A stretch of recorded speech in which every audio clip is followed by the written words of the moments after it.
O ISO, ele nada mais é do que o responsável, o grande responsável por controlar a sensibilidade do sensor do seu equipamento fotográfico frente à luz.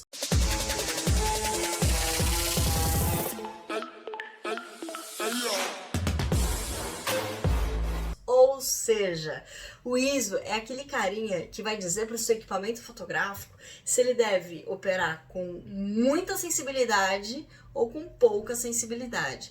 Só que o que acontece? Se você fotografa no modo automático do seu equipamento fotográfico, a câmera vai fazer isso automaticamente e você nem vai reparar que o ISO existe.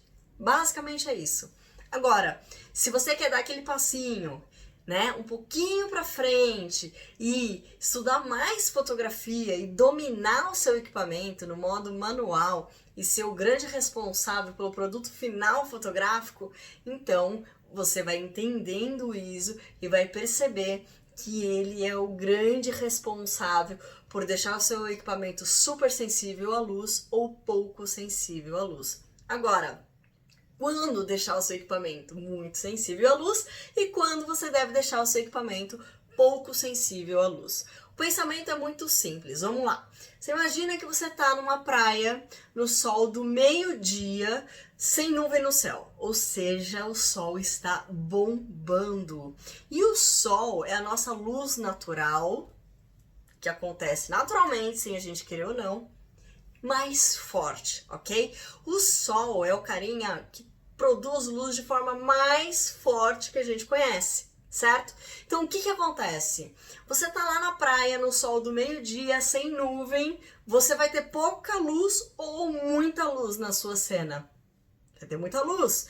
Então, por que você vai falar para o seu equipamento fotográfico trabalhar com muita sensibilidade à luz se você já tem muita luz no seu ambiente? Então, o que você fala para o seu equipamento? Câmera, opera com o seu ISO em baixa sensibilidade, ou seja, tem tanta luz nesse ambiente, nesse cenário, nessa praia, que eu não preciso que você esteja super sensível à luz.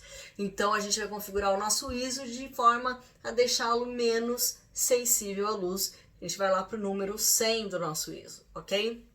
Se a gente está fotografando à noite, e a gente tem a lua, e a lua tá bem sutil no céu, pode até ter umas nuvens na nossa cena agora, porque a gente vai de 8 a 80, ou de 80 a 8, enfim, a gente vai agora para os extremos. A gente está numa situação agora com baixa luminosidade, tem pouca luz no nosso ambiente, é quase penumbra, ok?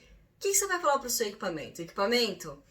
Nessa minha cena tem pouca luz, então eu preciso que você esteja super sensível a qualquer luzinha que aparecer para você conseguir registrar, ok? Então o que você vai falar para o seu equipamento ou para o seu ISO? ISO, aumenta aí a sensibilidade do nosso registro, porque aqui nessa cena tem pouca luz. Então você vai elevar o número do seu ISO, você vai do 100 lá da praia, você vai lá para 800, 3200 de sensibilidade, ok? Basicamente é isso, de forma bem crua, é mais ou menos assim que a gente pensa o ISO. Agora, tem um ponto muito importante nisso tudo. O ISO, quanto mais sensível ele está, o que vai acontecer? Vão aparecer aqueles pontinhos de falha de registro, que a gente chama de ruídos. Os ruídos são pontos do nosso sensor que não receberam luz suficiente para gerar uma imagem. Então eles aparecem de forma que lá na fotografia analógica a gente chamava de grãos, né? Então, pra gente aqui no digital, na fotografia digital, a gente chama os grãos da analógica de ruídos, ok? Então, fiquem atentos a isso, porque quanto mais sensível está o seu ISO, maior a chance de aparecerem os ruídos na sua imagem, ok? Agora, essa explicação é para a gente entender a mentalidade, a logística, a metodologia com que o ISO ele opera no nosso equipamento. Mas temos que levar em conta que ele não faz o registro sozinho, tá? A gente tem os outros dois pontos dos pilares fotográficos que precisam ser levados em consideração sempre que a gente altera um deles, ou no caso aqui do nosso bate-papo, o ISO. tá? Então, quais são os outros dois pilares da fotografia? A gente tem o diafragma e a gente tem o obturador. São esses três carinhas trabalhando juntos que a gente consegue, então, ter o nosso resultado final bem próximo ou exatamente como a gente queria na nossa mensagem fotográfica. Então essa é a nossa grande dica de hoje, de como você compreende o ISO, como que ele opera, da maior sensibilidade ou da menor sensibilidade, em que cena, em que situação, ok? Agora tem um exercício muito legal, se você quer dominar mesmo o ISO, pega essa dica que é bacana. Se você tem um equipamento fotográfico digital que tem um modo manual, e atenção, alguns celulares têm esse modo, né? A linha Samsung tem o modo Pro.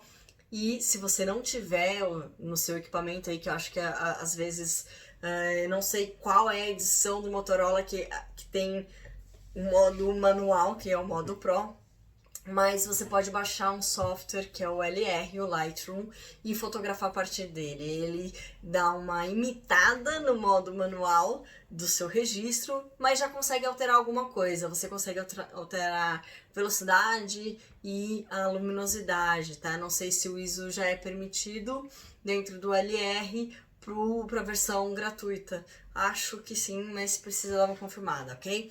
Então, o exercício é o quê? Você pega o seu equipamento, tira uma foto no modo automático e vê o que automaticamente o seu equipamento lê daquela cena em relação à luminosidade, ok? Então você vai ter um número básico de ISO, de ponto de partida do seu equipamento, de velocidade do seu diafragma, ou de velocidade do seu obturador e abertura do seu diafragma, certo? A partir daí, o que você faz? Altera o seu ISO, mantendo as mesmas configurações de diafragma e de obturador e vê o que acontece, tá? E aí você começa a alterar o seu ISO para mais sensibilidade e para menos sensibilidade. E aí você vai perceber aonde ele vai interferir no resultado final do seu equipamento, da sua fotografia final, ok? Essa é uma grande dica, vale a pena vocês explorarem bastante, porque numa necessidade de recorrer a maior ou menor sensibilidade do ISO, você já sabe o limite do seu equipamento antes de começarem a aparecer os ruídos, ok? Então, basicamente é isso. Espero que vocês tenham gostado.